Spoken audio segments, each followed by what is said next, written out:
Pankaj sir classes में आप सभी का स्वागत है। आइए आज हम लोग सीखेंगे कि प्रबल भस्म क्या है या प्रबल क्षार क्या है, स्ट्रॉन्ग बेसिस क्या है। पिछले क्लास में हम लोगों ने सीखा प्रबल अम्ल और दुर्बल अम्ल के विषय में। आज हम लोग सीखेंगे कि प्रबल भस्म या प्रबल क्षार स्ट्रॉन्ग बेसिस क्या है। वे भस्म जो जलीय विलयन में लगभग पूर्णतः आयनित होकर काफी मात्रा में हाइड्रोक्साइड आयन OH- आयन प्रदान करते हैं, प्रबल भस्म या प्रबल क्षार कहलाते हैं। हम लोगों ने पिछले क्लास में सीखा था कि प्रबल का मतलब होता है मजबूत, और मजबूत इस सेंस में कि कितना अधिक मात्रा में हाइड्रोक्साइड आयन प्रदान किया जाता है। वह भस्म जो जलीय विलयन में लगभग पूर्णतः आयनित होकर के अधिक मात्रा में हाइड्रोक्साइड आयन OH- आयन प्रदान करते हैं, प्रबल भस्म या प्रबल क्षार स्ट्रॉन्ग बेस कहलाता है। हम लोगों ने प्रबल भस्म में क्या सीखा कि जो भस्म जो क्षार जलीय विलयन में पूर्णतः आयनित होकर के अधिक मात्रा में हाइड्रोक्साइड आयन प्रदान करते हैं, प्रबल भस्म कहलाते हैं। जैसे है सोडियम हाइड्रोक्साइड, सूत्र होता है NaOH। सोडियम हाइड्रोक्साइड का क्या सूत्र होता है? NaOH। Potassium hydroxide KOH। ये सोडियम हाइड्रोक्साइड और पोटेशियम हाइड्रोक्साइड जलीय विलयन में पूर्णतः आयनित होकर के अधिक मात्रा में हाइड्रोक्साइड आयन प्रदान करते हैं, इसलिए ये दोनों प्रबल भस्म या प्रबल क्षार कहलाता है। अब आइए इसका जस्ट उलट, प्रबल भस्म या प्रबल क्षार के जस्ट उलट है दुर्बल भस्म या दुर्बल क्षार। वीक बेसिस क्या है?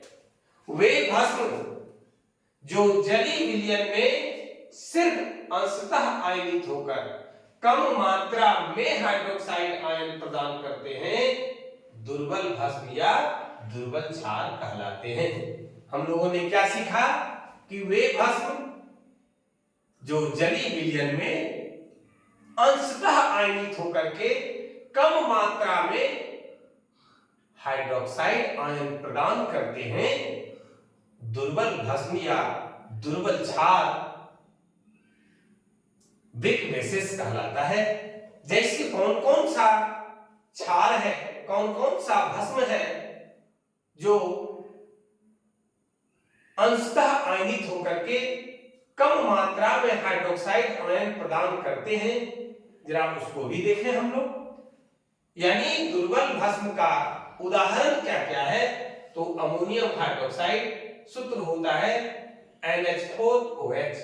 कैल्शियम हाइड्रोक्साइड, इसका सूत्र होता है CaOH2। Magnesium hydroxide MgOH2।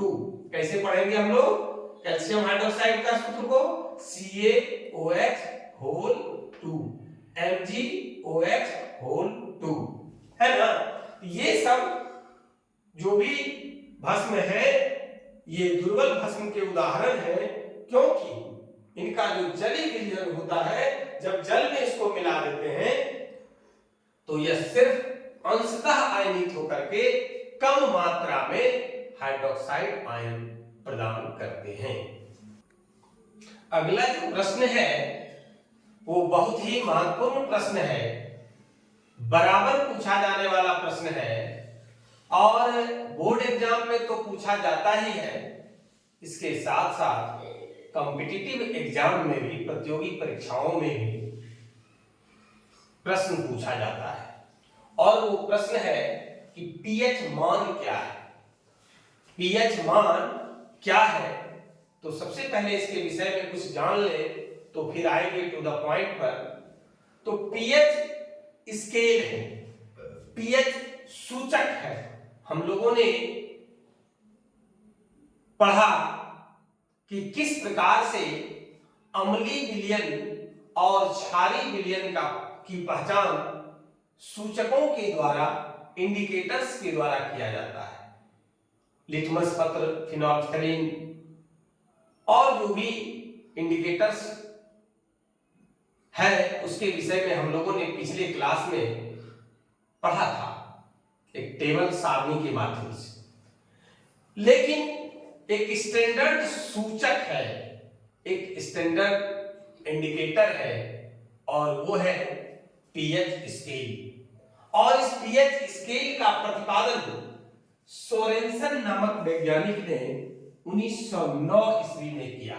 आपसे प्रश्न पूछा जा सकता है कि पीएच स्केल का प्रतिपादन किसने किया, तो आपको जवाब देना है सोरेनसन ने 1909 ईस्वी में किया।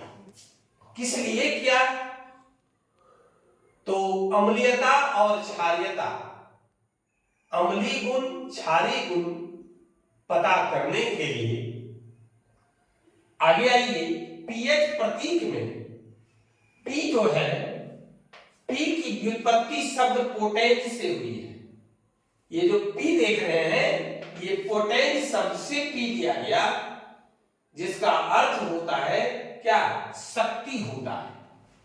किसका शक्ति के बारे में, हाइड्रोजन के शक्ति के बारे में कि उस विलयन में हाइड्रोजन आयन की सांद्रता कितनी है।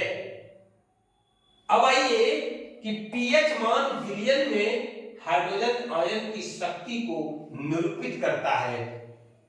मोटे मोटे तौर पर एक सिंपल वे में हम लोग जानेंगे कि पीएच क्या है। तो पीएच मान विलयन में, कोई भी सॉल्यूशन में हाइड्रोजन आयन की शक्ति को निरूपित करता है। अब आइए कि पीएच मान को किस प्रकार से परिभाषित किया जाता है, तो उस पर हम लोग बात करते हैं कि किस पीएच मान क्या है ना, कि पीएच मान क्या है समझेंगे बारीकी से। अगर परेशानी हो तो आप हमें कमेंट कर जरूर सूचित करेंगे। किसी विलयन के पीएच का मान उसमें उपस्थित हाइड्रोजन आयनों की सांद्रता के लघु गुणक का ऋणात्मक मान है। अब देखिए कि किसी विलयन के पीएच का मान, यानी पीएच बराबर जो हमने परिभाषा में लिखा वही बात यहां पर भी लिखा जा रहा है। ध्यान दीजिएगा कि किसी विलयन के पीएच का मान उसमें उपस्थित H+ आयन, यानी हाइड्रोजन आयनों की सांद्रता, हाइड्रोजन आयनों की सांद्रता को हम लोग H+ और बड़ी ब्रैकेट के द्वारा घेर करके इस प्रकार से डिनोट किया जाता है। तो ये हो गया, देखिए क्या बोल रहे हैं, किसी विलयन के पीएच का मान यानी पीएच बराबर उसमें उपस्थित H+ आयनों की सांद्रता, तो ये लिख दिया, के लघु गणक का अंग्रेजी में क्या बोलते हैं, लॉगरिथम, लॉग शॉर्ट में लिखते हैं, ये लॉग लिखा हमने, का ऋणात्मक मान है, निगेटिव है तो माइनस चिन्ह दे दिया। अब आइए कि माइनस चिन्ह अगर हटाना है तो ये H+ आयन जो है, हाइड्रोजन आयन की जो सांद्रता है उसको 1/H+ आयन कर दिए, ये माइनस चिन्ह समाप्त हो गया। अब हम लोग इस चीज को जानते हैं कि शुद्ध जल में H+ आयन यानी हाइड्रोजन आयन की जो सांद्रता का मान होता है वो होता है 1 × 10⁻⁻7 होता है। ये आप याद रखेंगे, ऑब्जेक्टिव में भी पूछ सकता है कि शुद्ध जल में हाइड्रोजन आयन की सांद्रता का मान कितना होता है, तो 1 गुने 10 पर पावर माइनस 7 होता है। इसके बाद है कि जल का पीएच कितना होगा, अब निकाल लेंगे इसे। तो यही सूत्र पर बैठा दिया हमने, माइनस लॉग H प्लस यानी हाइड्रोजन आयन की सांद्रता। अब देखिए यहां माइनस है, लॉग, और ये 1 गुने 10 पर पावर माइनस 7 है। 1 से आप गुना कीजिए, नहीं कीजिए, कोई फर्क पड़ने वाला नहीं है। तो 10 पर पावर माइनस 7, और इसका जो मान होता है टोटली वो 7 होता है। कितना होता है? 7। यानी क्या निकला कि शुद्ध जल का पीएच मान 7 होता है। ये भी आपका बहुत ही इंपॉर्टेंट लाइन है। ऑब्जेक्टिव में बराबर पूछा जाता है कि शुद्ध जल का पीएच मान कितना होता है, आपको जवाब देना है 7 होता है।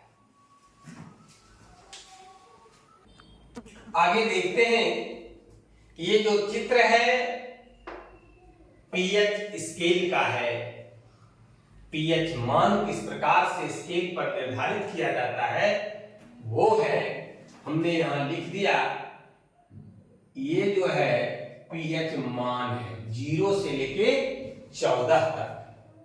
अब हम लोग अभी सीखे थे कि शुद्ध जल का पीएच मान 7 होता है, यानी उदासीन होता है, ना तो वह अम्लीय होता है ना वह क्षारीय होता है।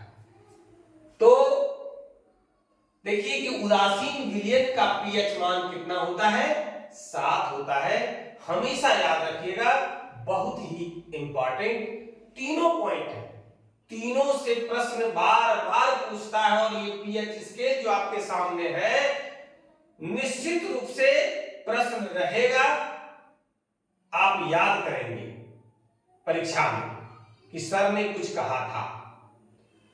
उदासीन विलयन का पीएच मान 7 होता है, अम्लीय विलयन का पीएच मान 7 से कम होता है, यानी 0 से लेके 6 तक। ये जो है वो अम्लीय विलयन का पीएच मान है 7 से कम, और क्षारीय विलयन का पीएच मान 7 से अधिक है। ये हो गया आपका उदासीन, इधर हो गया अम्लीय विलयन, इधर हो गया क्षारीय विलयन। अब हम लोग सीख लिए उदासीन विलयन का पीएच मान 7 होता है, अम्लीय विलयन का पीएच मान 7 से अधिक होता है, क्षारीय विलयन का पीएच मान अम्लीय विलयन का पीएच मान 7 से कम होता है, और क्षारीय विलयन का पीएच मान 7 से अधिक होता है। ये हम लोगों ने देखा।